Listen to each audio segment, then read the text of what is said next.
တီးပြောတာပါကွယ်ခက်တဲ့တန်လေမြတ်ချေဘယ်သူများကြားကဖြတ်တယ်ပြောပါခင်လေးရဲ့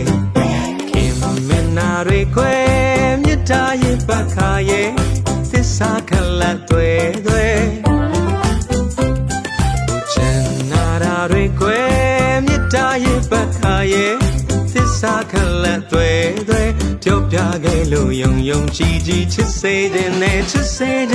မောင်ကိုချစ်ရင်ပြောပါလားကွယ်မလိမ့်ပွေလိမ့်ရှုပ်တယ်လူ